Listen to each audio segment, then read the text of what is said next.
Hi, I'm Professor Jennifer Donnelly. I'm a consultant obstetrician, maternal fetal medicine specialist, and I'm here with my colleague, Prof Fionnuala Ní Ainle, consultant hematologist. We work in the Rotunda Hospital, in the Royal College of Surgeons of Ireland, and in the Mater Hospital with UCD. And together, we are delighted to be here to discuss the Highlow trial, which has recently been published in the Lancet, which looks at prevention of blood clots in pregnancy for women who've had a previous blood clot. The Highlow study was led by Professor Saskia Middeldorp from the Netherlands, and it's an international multi-centre trial that was funded here in Ireland by the HRB.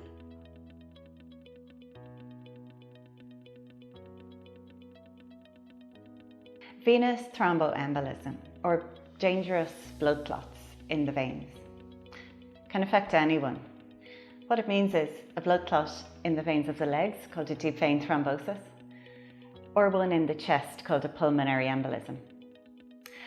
And what's really important is that blood clots are much more common in pregnant women than they are in women of the same age who are not pregnant.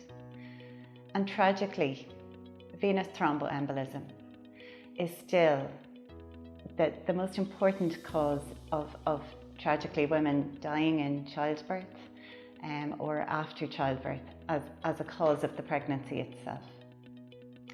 So it's so important that we pay particular attention to it. And even in women who have had a blood clot and who survive, they can have long-term consequences. And so preventing a recurrence of a blood clot in a woman who's pregnant now is incredibly important. And of course, what I mean by that is, if you've been affected by a blood clot in the past and you're now pregnant, we do the very best that we can to make sure that we prevent that event from happening again when you're pregnant. Despite the fact that we know that blood clots in pregnancy can be fatal or cause very serious complications, up until recently we didn't know what was the best way to prevent blood clots from reoccurring in pregnancy. There has been a lot of academic discussion and papers published in the literature looking at which is the best way. However, until the Highlow study, we had no good evidence from a randomised control trial in order to best advise women on what to do. And that is why we are so delighted that we now have evidence as to what is the best way to approach pregnancy with women who've had a blood clot before.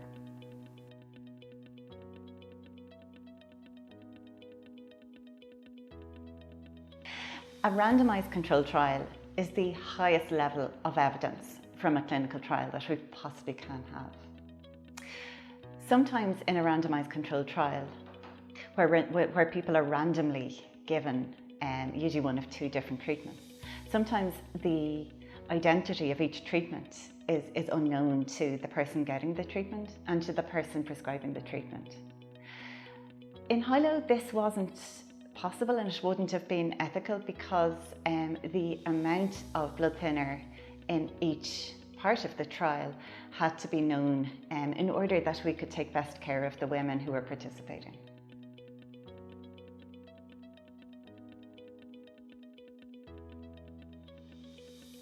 So prior to the Highlow study commencing in 2013, we knew that low molecular weight heparin is a medication that is safe to use in pregnancy. But what we didn't know was what was the best dose to use for preventing future blood clots.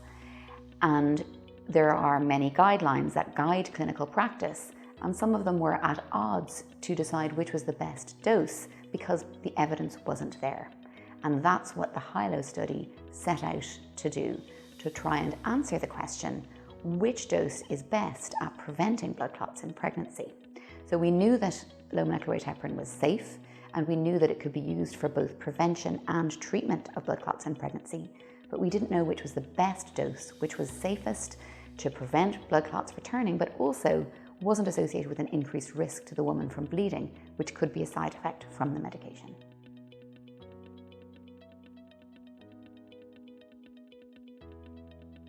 It is awful that pregnant women have been excluded from these incredibly important clinical trials. Importantly, they've been excluded, most particularly from the highest form of evidence that we have, which is randomised control trials. And this has created inequality, which is what this initiative is all about. It's just not right that women who are pregnant, who often have the most to gain from good quality data and the most to lose from not having it, are so often excluded from trials. And in the past, it was sometimes even thought that you just couldn't get these types of trials done. But under the leadership of this terrific team, it's been shown that excellent, high quality clinical trials in pregnant women, even in challenging conditions such as blood clots, can be done.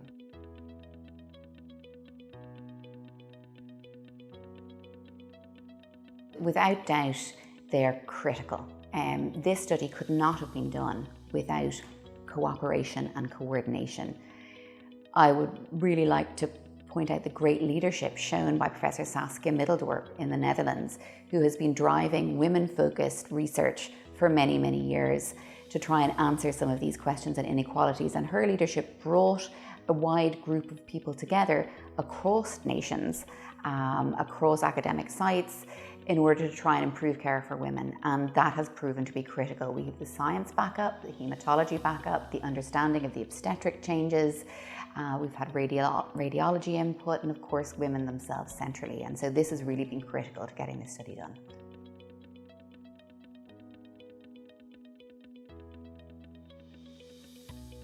I think the secret to the success of this study for us here was the willingness of women to participate in the study and to give us their trust in order to guide their care through pregnancy.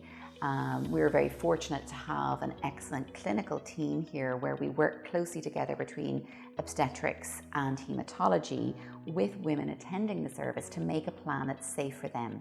And many women who have come through the study have previously had a blood clot in pregnancy, so they would have been familiar with our service.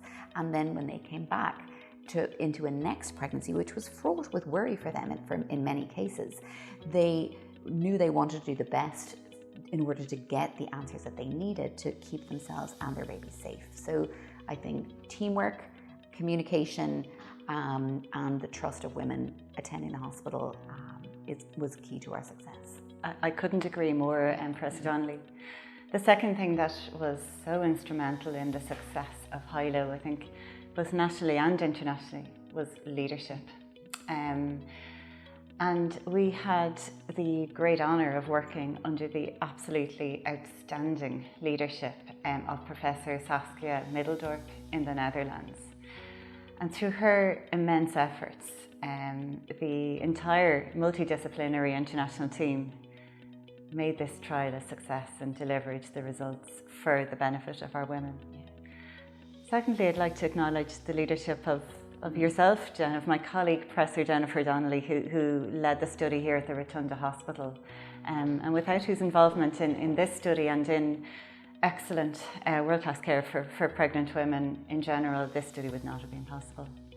Indeed, the leadership of all our colleagues in Ireland who were involved in this study, in the Coombe, under the leadership of Professor Bridget Byrne and Dr. Kevin Ryan, in Limerick under the leadership of Dr. Dennis O'Keefe and Professor Mike Watts, and all of their incredibly important input from midwifery and other multidisciplinary colleagues was crucial. Overall, we were deeply, deeply grateful in Ireland to the tremendous infrastructure of the Mother and Baby Network, and also we were proud to be able to run this trial as part of the work done by the Irish Network for VTE Research. And this study did what the networks go out to do, which is to answer those questions that are so important to our patients.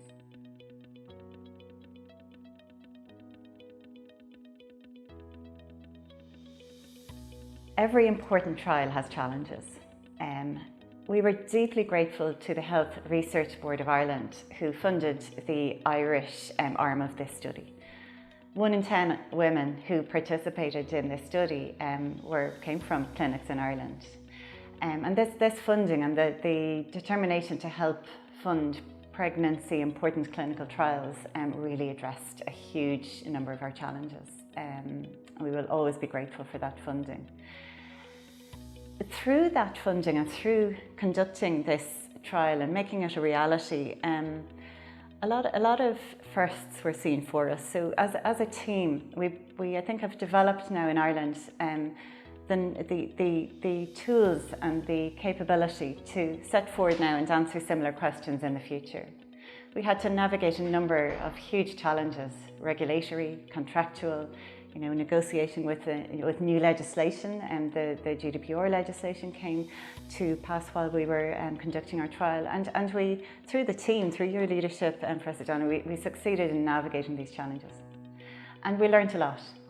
And now we are so proud to be part of an international network that is already beginning to deliver on other very high quality randomised trials.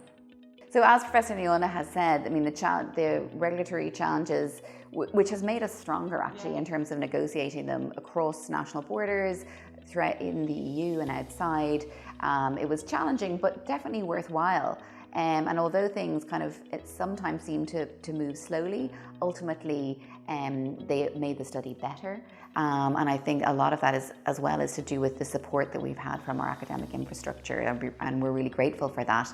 And how could we forget COVID that came in at the end and maybe just put a different spin on things, because as we know that COVID can increase the risk of VTE in pregnancy, so it came more to the fore of everyone's minds, but it did make running and recruiting to an academic trial a lot more challenging in a very busy clinical environment, but we were able to safely overcome it.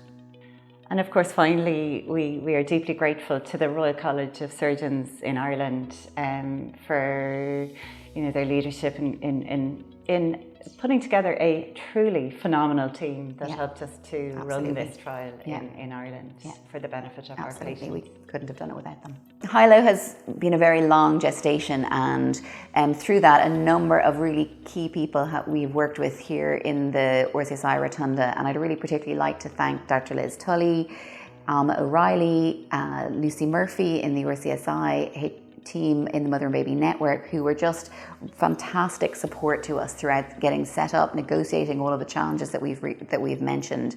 We also couldn't have done this without our pharmacy colleagues, Professor Brian Cleary, Dr. Fergal O'Shaughnessy and Elena Fernandez, trial pharmacist. And this is, again, evidence of great multidisciplinary teamwork. And then radiology, Dr. Peter McMahon in the Mater Hospital, who was critical as well for providing radiology support. And this all brings us back to where we are today, and Dr. Tully has passed the mantle over to Zara Mulvey, who we're deeply grateful to for organising and supporting us, because as busy clinicians, we couldn't do this without a really excellent support and leadership from her and her team, so thank you.